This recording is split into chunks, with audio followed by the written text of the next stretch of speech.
Olá, bom dia! Que você faça do dia de hoje um excelente dia. Que seja um dia marcante para você, que você avance mais ainda em direção ao teu propósito. Deus tem algo especial para você. Anseie por viver tudo aquilo que Deus colocou para você. Como diz o pastor, né, Miles Moore, ele já é falecido há pouco tempo. E ele dizia assim que a gente tem que viver vazio, tem que morrer vazio dos nossos sonhos. Ele falava que o cemitério era o lugar onde tinha mais sonhos enterrados ali, né? Por pessoas que deixaram de viver aquilo que Deus tinha colocado em seus corações.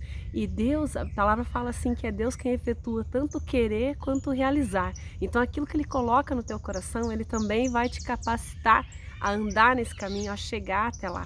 A gente precisa se predispor à palavra do Senhor, ouvir a vozinha interior que fala ao nosso coração, nos dando direcionamento e andar por ele, né? Então, vamos continuar a leitura aqui dessa carta de Pedro, segunda carta de Pedro, né? Depois acho que a gente vai começar a ler a primeira, que devíamos ter começado até, né, pela primeira. Mas enfim, são temas bem diferentes em cada capítulo, então não tem problema também a ordem. O importante é a gente estar todos os dias ali em contato com a palavra de Deus. Então eu vou ler aqui a partir do capítulo 2, né, de onde nós paramos ontem, que diz assim, ó, os falsos mestres e a sua destruição, o tema da carta. Pedro está falando aqui tanto daquilo que estava acontecendo nos dias deles, né, naquilo que eles estavam vivendo lá, mas principalmente no que ia vir, no que estava por vir. Pedro mesmo foi uma pessoa que foi crucificada, ele morreu, né, crucificado numa cruz. Eles falaram que eles iam crucificar ele igual a Jesus, né, porque ele seguia, ele amava ali Jesus, ele expandiu a igreja de Cristo também naquela época e foi muito perseguido. E ele falou, eu não sou digno de morrer como o meu Senhor, né? E os historiadores contam que ele foi crucificado de cabeça para baixo, que foi o que o desejo dele, né? O pedido dele. Então, os mártires, aquelas pessoas que morreram, que deram literalmente a vida para que hoje eu e você tivéssemos contato com essa palavra, conhecêssemos, né, o Evangelho de Cristo, aquilo que Deus falou na terra, né, na pessoa de Jesus Cristo.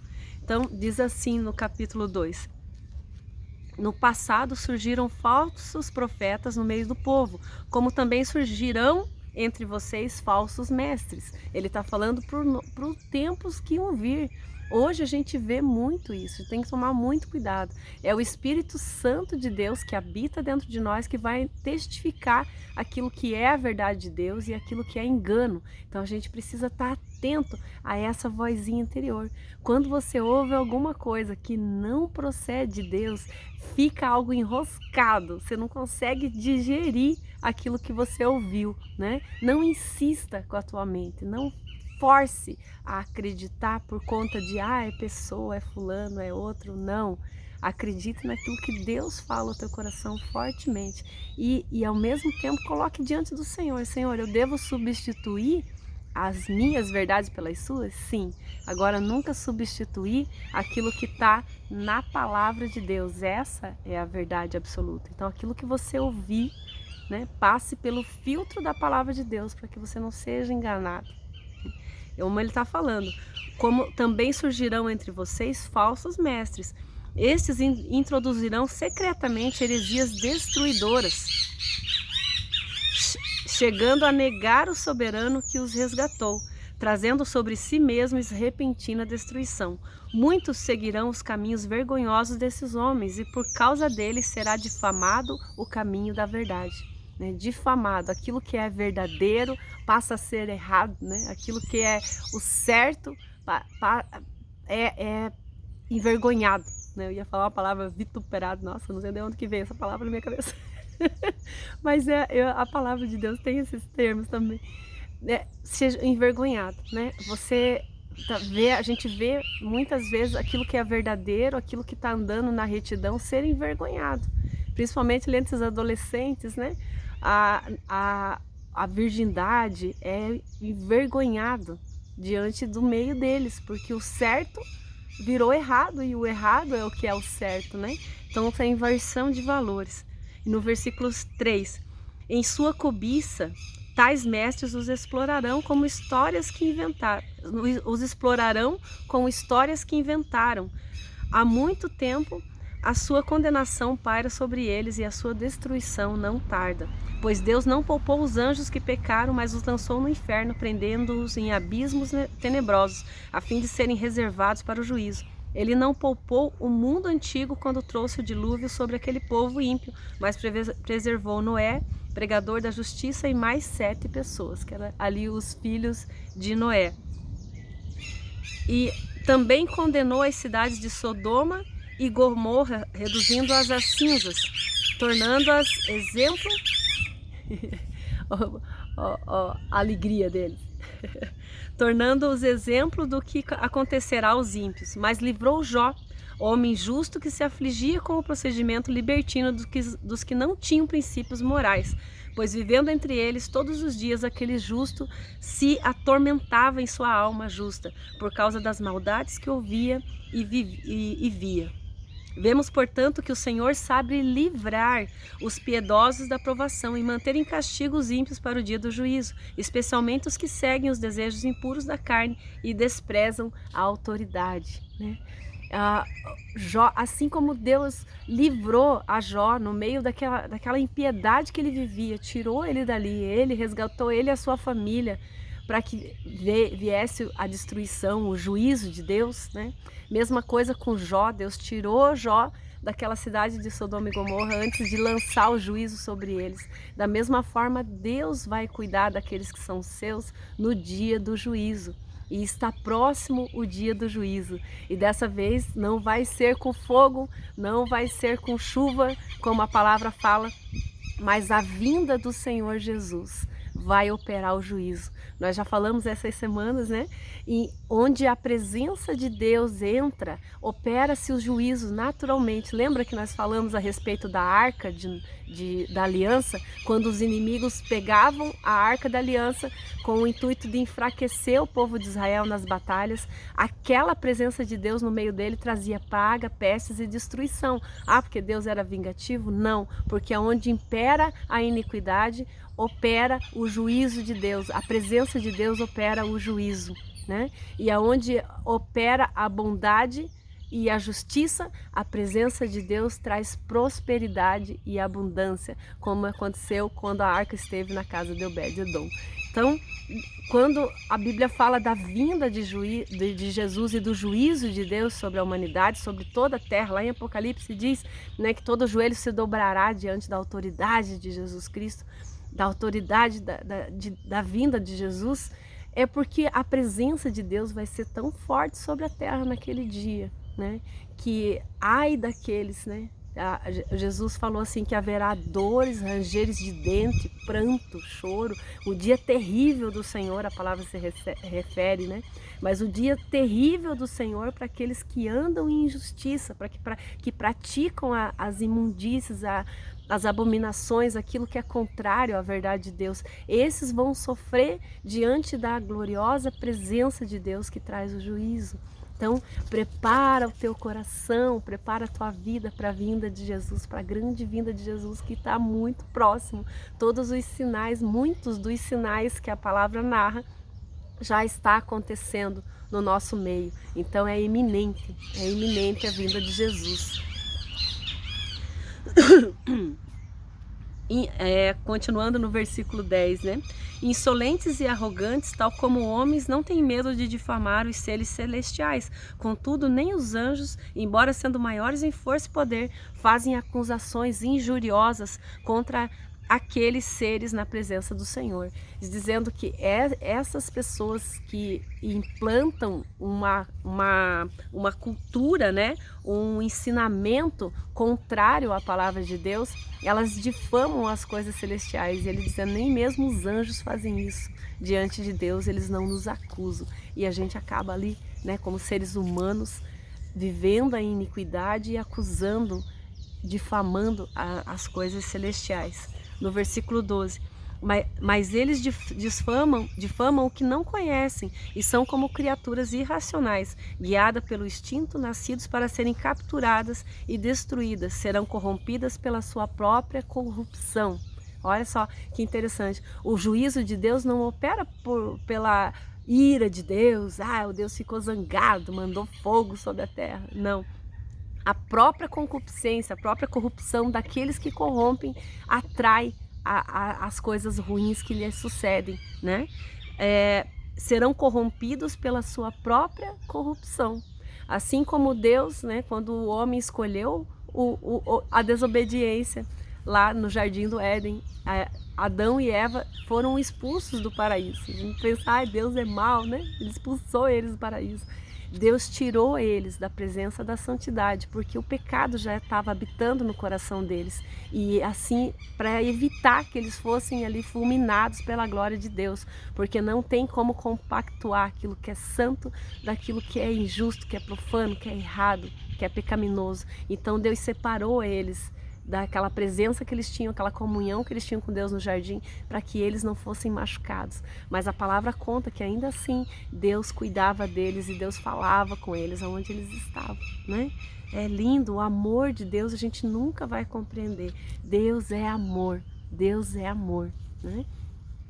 No 13, eles receberão retribuição pela injustiça que causaram, consideram prazer entregar-se à devassidão em plena luz do dia. São nódoas e manchas regalando-se em seus prazeres, quando participam das festas de vocês.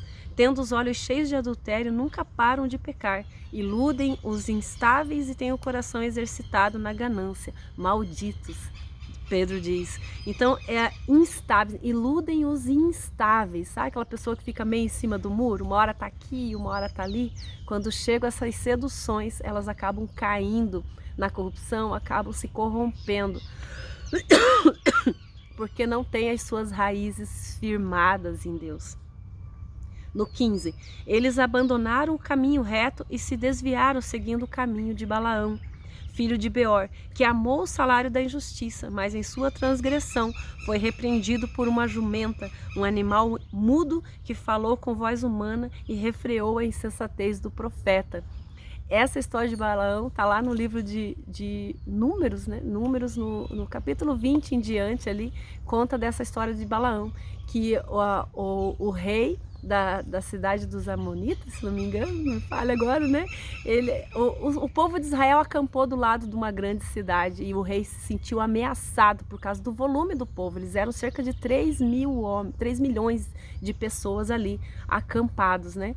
E ele começou a temer. Aí o que ele fez? Ele foi lá e contratou um profeta para maldizer aquelas pessoas. Você vê como eles, mesmo na impiedade deles, eles acreditavam no poder da palavra declarada de um profeta. O profeta declara, o que é profetizar? É você declarar aquilo que Deus fala ao teu coração.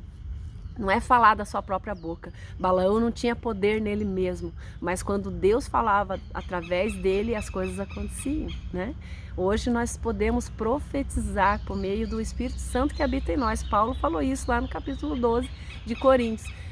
Todos podeis profetizar, todos vós podeis profetizar, porque o Espírito Santo habita dentro de nós. Então Deus fala ao nosso coração e quando a gente repete aquilo que Deus fala ao nosso coração, nós estamos profetizando, né? E ele contratou esse profeta para vir amaldiçoar aquele povo, para que o povo se enfraquecesse e saísse das terras dele.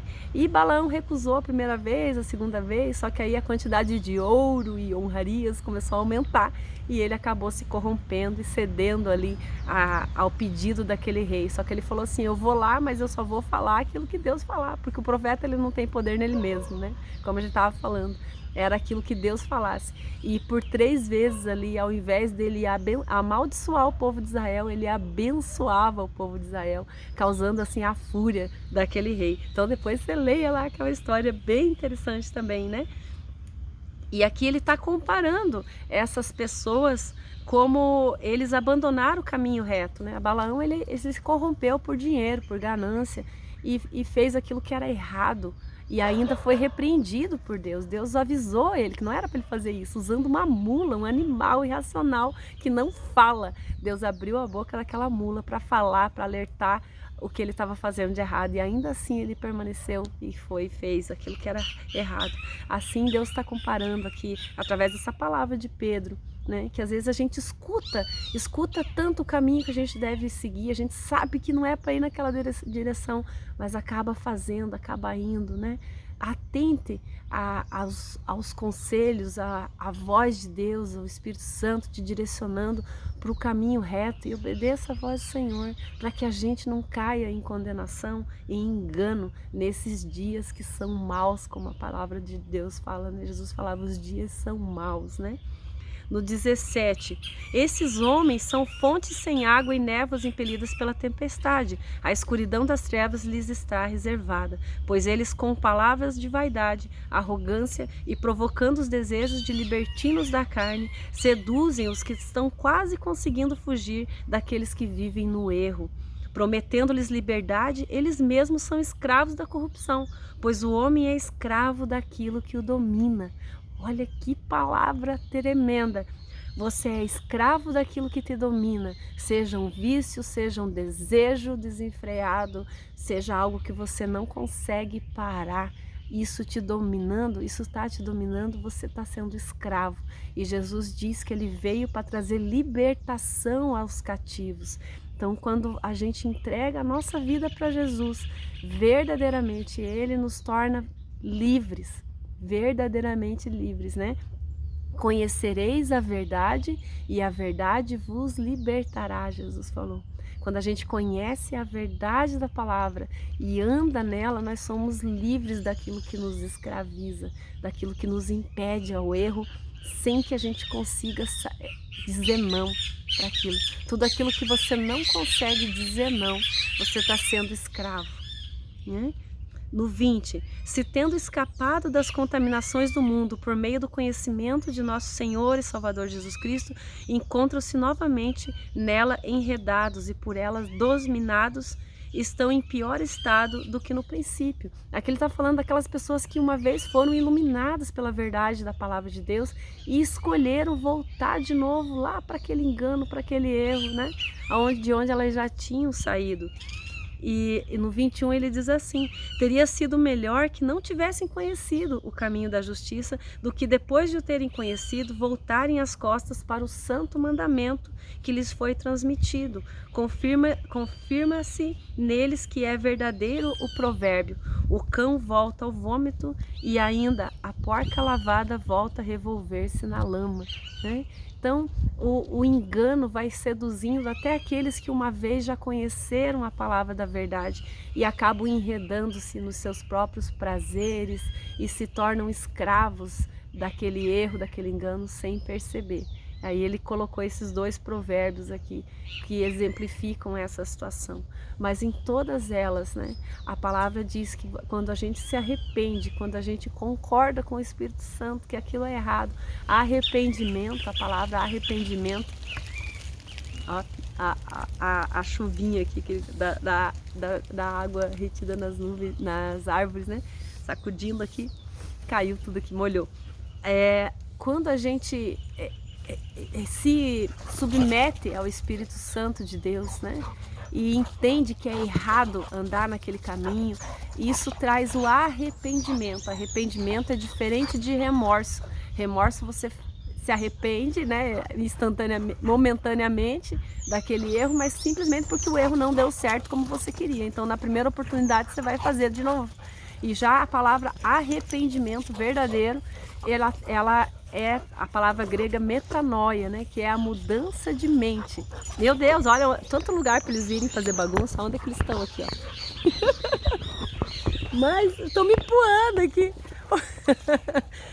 E quando acontece essa mudança verdadeira de mente, a gente se torna uma outra pessoa e nunca mais você vai incorrer naquelas coisas erradas novamente. E é isso que o Espírito Santo faz dentro de nós, nos leva ao arrependimento, à mudança de mente, à transformação da nossa mente, como Paulo fala lá em Coríntios, né?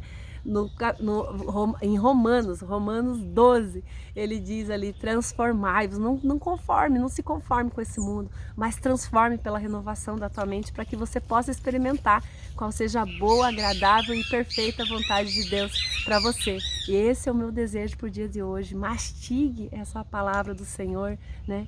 E escolha viver em conformidade com essa palavra para que tudo te vá bem.